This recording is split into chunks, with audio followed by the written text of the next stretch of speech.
Boa tarde. Nós vamos trabalhar aqui direito constitucional e abordando questões discursivas de diversos concursos, em especial de Defensoria Pública, e traremos as questões, faremos apontamentos, às vezes até mais do que a questão aborda, tá? Então vamos iniciar com uma questão da Defensoria Pública do Acre, CESP, deste ano, tá? Ano de 2012. Vamos começar a ler aqui. Entre os inúmeros pedidos em ações judiciais, em ações ajuizadas por defensores públicos na área do direito à saúde, inclui-se o fornecimento de medicamentos, de suplementos alimentares, órteses e próteses, criação de vagas em unidades de terapia intensiva, contratação de servidores, realização de exames e cirurgia, custeio de tratamentos fora do domicílio e no exterior, e mesmo pedidos de tratamentos experimentais ainda não amplamente reconhecidos pela comunidade científica. Tais procedimentos, que caracterizam a denominada judicialização das políticas públicas de saúde, resultam em decisões que, em regra, repercutem em todos os níveis da federação e refletem ainda possíveis consequências sociais pelo potencial de interferir o Sistema Único de Saúde, SUS. Em 2009, o Supremo Tribunal Federal, STF, por exemplo, convocou a audiência pública para discutir a questão da saúde pública com a sociedade. Em face do contexto descritivo acima, disserte sobre os aspectos jurídico-constitucionais que envolve a judicialização das políticas públicas de saúde, fazendo referência à posição do STF a respeito, ao elaborar o seu texto, aborde necessariamente os seguintes tópicos: garantia do direito social à saúde, reconhecimento do direito a medicamento, princípio da separação dos poderes e cláusula da reserva do possível. Então, uma questão que continua muito em voga, que é a questão das ações judiciais para fornecimento de medicamentos. E essas ações judiciais, no caso do escopo da atribuição da Defensoria Pública, podem ser tanto ações individuais, tá? Ações individuais, quando um cidadão hipossuficiente necessitado for até a Defensoria Pública, para ver resguardado e protegido o seu direito.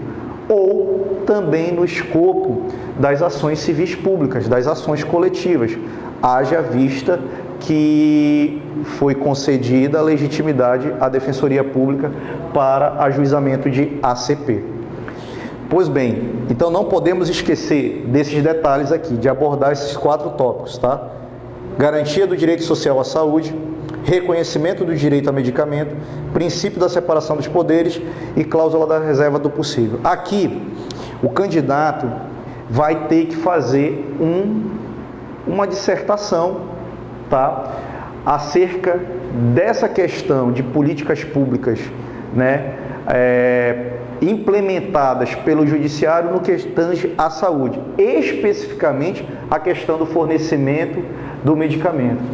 Mas, para a gente falar disso, nós temos que falar do papel da Defensoria Pública.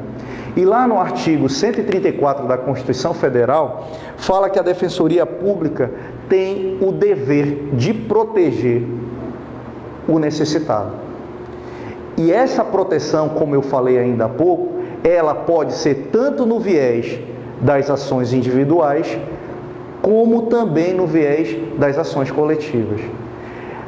E aqui, nesse momento, vamos abstrair a questão da constitucionalidade ou não, até porque é um concurso para a Defensoria Pública, dessa tutela coletiva.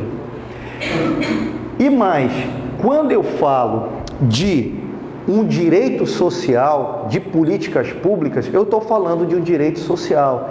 E para inserir isso, nós temos que demonstrar o seguinte: nós estamos num Estado democrático social de direito. E mais, quando eu falo Estado democrático social de direito, eu tenho que ter preocupação não só com os direitos fundamentais de primeira geração ou dimensão, que são os direitos civis e políticos, os direitos individuais, mas também com os direitos sociais. E não esquecer de um detalhe, o artigo 196 traz um detalhezinho para a gente relevante, que é a constitucionalização do direito à saúde. Tá? E mais,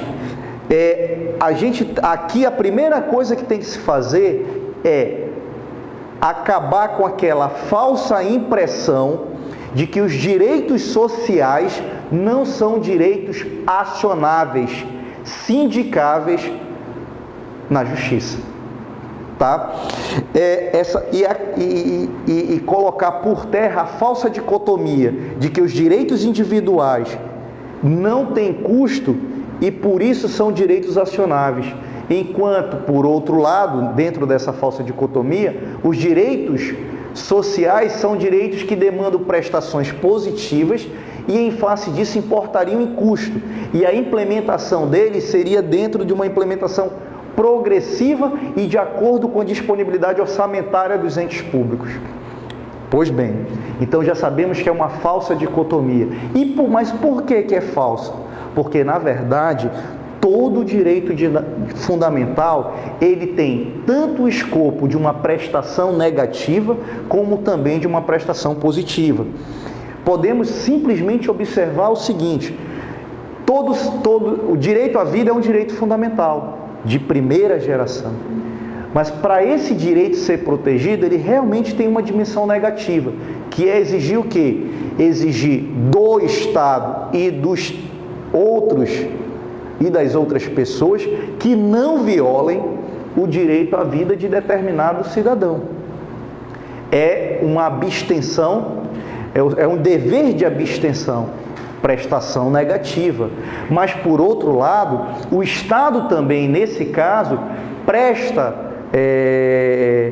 medidas concretas para que esse direito seja respeitado. Daí porque o Estado despende muitos recursos com segurança pública, com o direito à saúde, que aí já seria uma questão de direito social. Então, todo direito ele tem uma dimensão negativa, como também uma dimensão positiva. Ou seja, todo direito fundamental, seja de primeira geração ou de segunda geração, ele tem um custo. Então, dentro desse detalhe, errado aqui, tá? Direitos sociais são acionáveis, tá?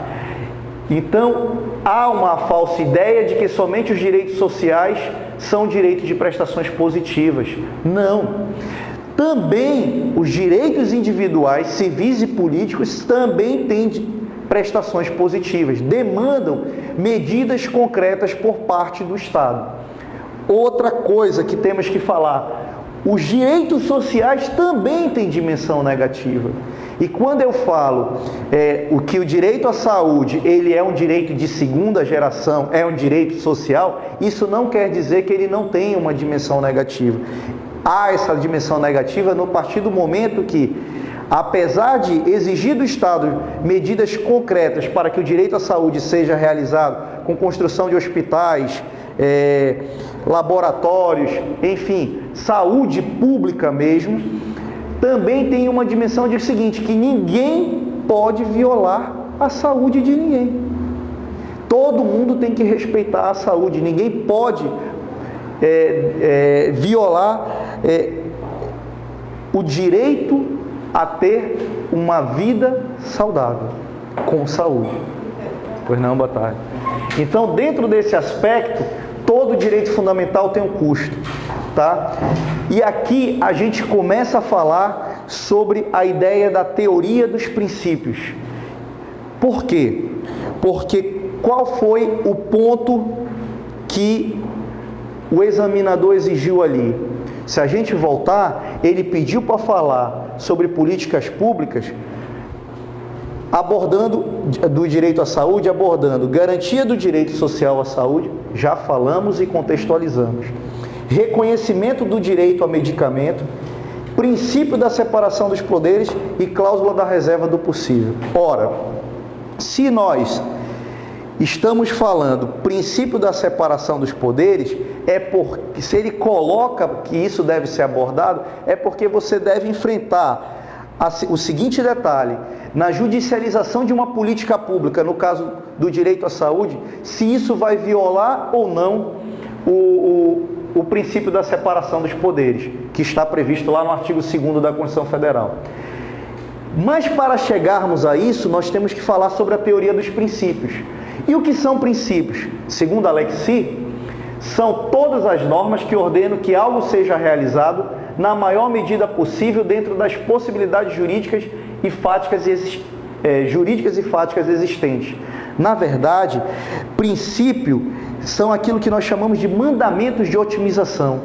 Há uma certa flexibilidade de se adotar determinadas decisões e condutas fáticas e jurídicas na realização de algo.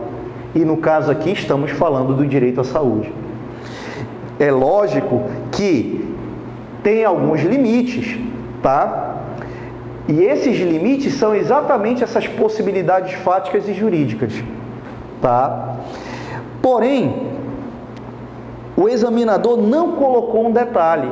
Ele mandou a gente enfrentar a questão se há violação do princípio da separação dos poderes quando o judiciário implementa uma política pública. Mas para falar se há violação ou não, nós temos que falar o quê? Do princípio do mínimo existencial. É claro, a atividade de implementação de uma política pública, ela é, por excelência, legislativa e executiva. Inclusive, um dos argumentos para tentar dizer